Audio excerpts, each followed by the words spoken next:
Meet two early years advisors with a passion and a purpose to take the learning to the children and to make every day a fun day. Get his handkerchief out and go.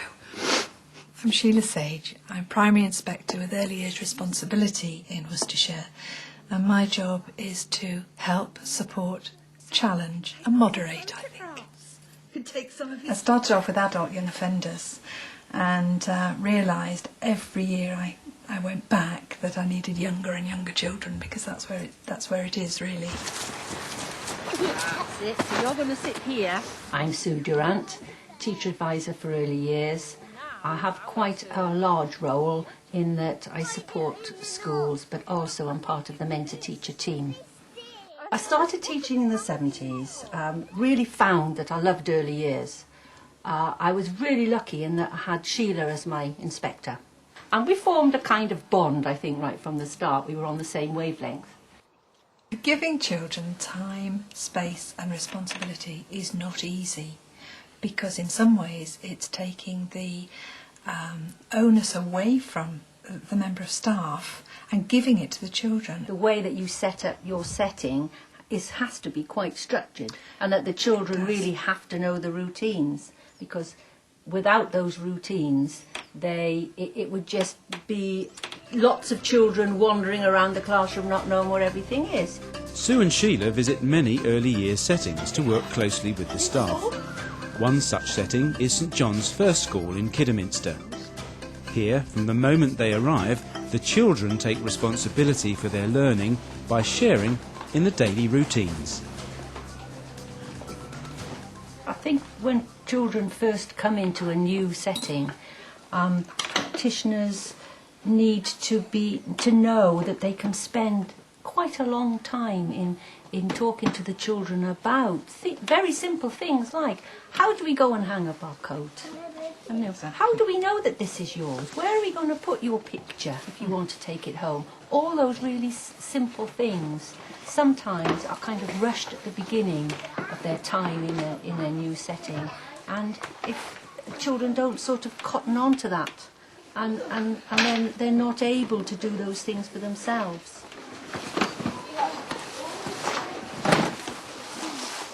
The children have chosen different coloured pictures to go beside their names to enable them to identify their own coat peg. The same picture is also on each child's drawer.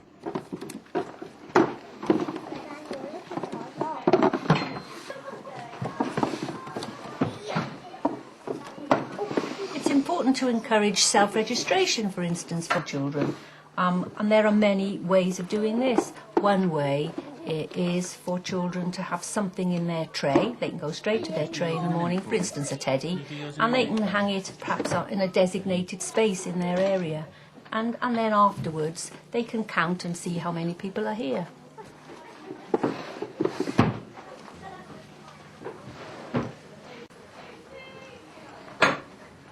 It's amazing, they pick it up within about 3 days. If they can't recognise their name, they've all got different coloured teddies, if you noticed, yeah.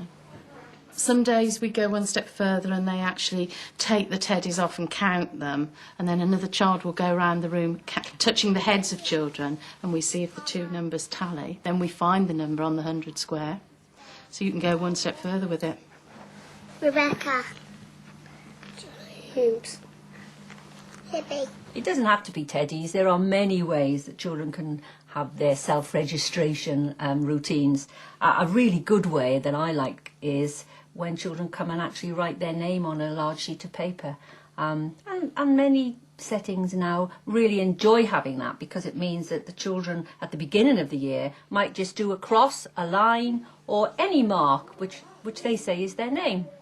Later on in the year, they're able to write their name, and that gives them a huge sense of achievement. Or they could use ping pong balls in a jar. Or they could use ping pong balls. And there is another good one, isn't there, where they find their name, which is laid out on a table, and they pick it up and put it into a box. Right, now we'll do the one that Mrs. Moll had ever such a job to learn to do.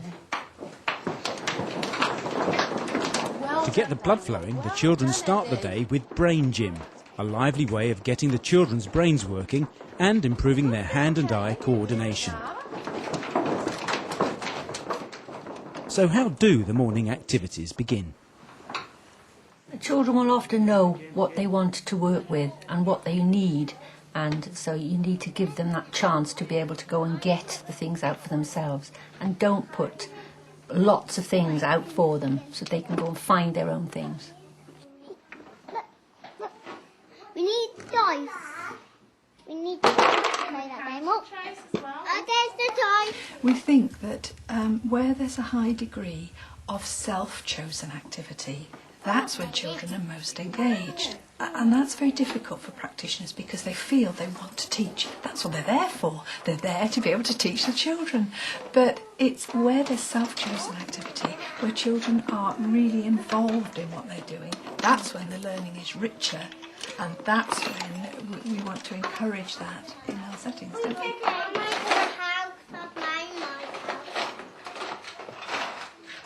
We like to feel it that we give the children an opportunity to be themselves.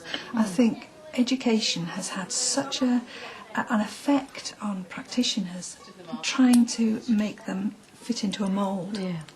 And I don't think that's been healthy for children. And so what we're trying to do is to give children time, space to be themselves and to play, because they don't learn things second-hand from what people tell them. They learn from experience, first-hand experiences, don't they, Sue? They do. 6. Got 6. That's 6. That's 6.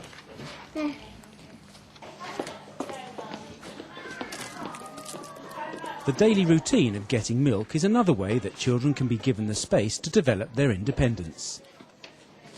Giving that ownership to the children is quite difficult. That's where I think some practitioners feel guilty, because they'll go home at night and think, what did I do? How have I done that for that child? But the skill is letting the child do it for themselves.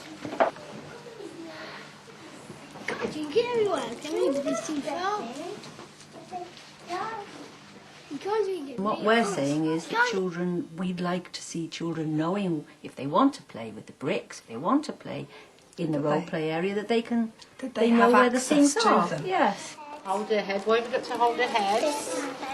She doesn't bang her head. And what else?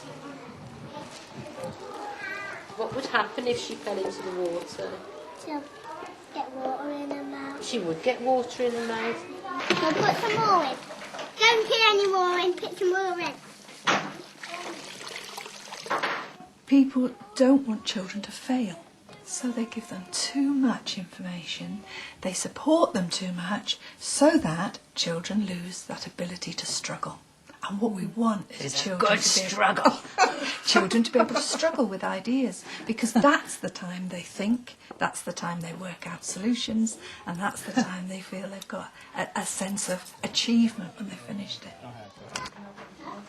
You can throw both of the dice. It's important to give children time and space. Very often when children are asked something, they're given a very short time to answer. And if they haven't been able to answer it, you say it again in a different way. It gives children no mental space to be able to think. So they need time to think.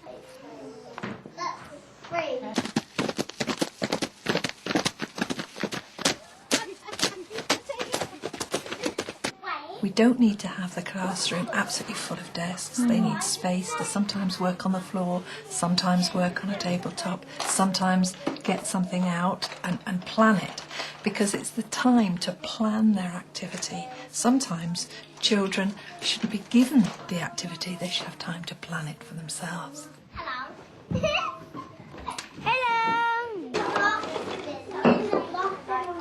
At St John's, the children are encouraged to be independent in the daily routine of visiting the toilet by using toilet teddies, either boy teddy Billy or girl teddy Millie. The toilet teddies are a really good idea, so that the teacher knows that there is somebody already out. The children know that there's somebody who's already gone to the So they don't have toilet. to ask the teacher. They don't have to ask, it's independent. They can take the teddy and go and sit him idea. outside the toilet.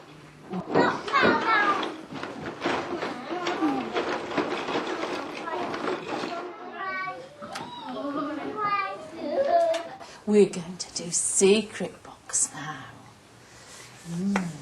Ben, could you carefully, because there might be something in there that breaks. I think it's really important that children have this emotional involvement with their learning. Is it really, really special? Can you give them a clue? Inside the pot and it's little. It's inside a pot and it's little. Anticipation is one of those emotions that I think is one of those feelings that's really important. And if something is in the anticipation box where children can imagine all day what is going to be there at the end of the day, maybe they've put it in. You're itching to tell them, aren't you? Could we just get the... And they love that word, anticipation, Anticipation, don't they? they love Yeah. that long word, and they can imagine all day what it is. And then at the end of the day, all is revealed. Oh, isn't that pretty? So this was your mum's, was it? We'll have to be very careful, whoever you choose to look after that till home time. George. Oh, that's nice. George, hold it. Can you have the pot with it, Kira? Just in case he drops it. And the lid. Because we don't want to lose it. And the lid. I think that's really important, to keep children imagining all the time. So who's what put might something be in the there. anticipation box? Well, then? sometimes it's an adult, isn't it? And sometimes one of the children puts All something right. in the So anticipation anybody can box. put something in the anticipation box. Oh, Yes, I think that's lovely. And I've seen it in some classrooms where it's a basket Yeah. and it's up on a pulley Yeah. and it actually disappears into the ceiling. And the children will have countdown to how many minutes it is until the anticipation basket comes down, and then they can And they're see what guessing it what's is. And in they're there. guessing all the time what's in it. Great idea. Yeah, and it's lovely for the children to actually put something in there, isn't it? Because to keep a secret all day, keep a secret all knowing day. that something's in that box, Something most adults can't do. Yes, that's true.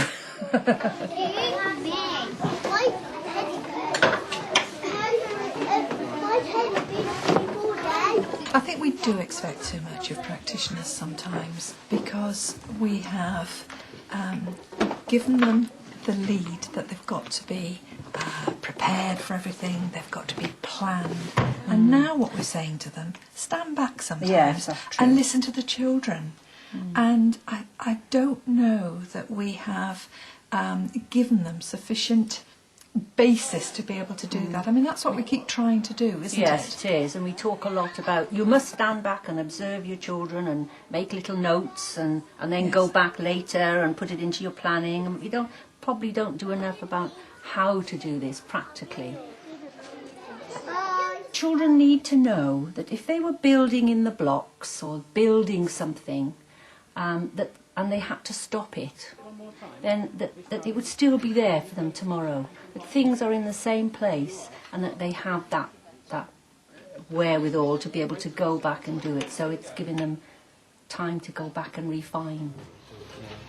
I think if there's one piece of advice I'd give to practitioners, it's plan half of what you've been doing and give children twice as much time to do it. I think we're driven all the time and they've got to have fun.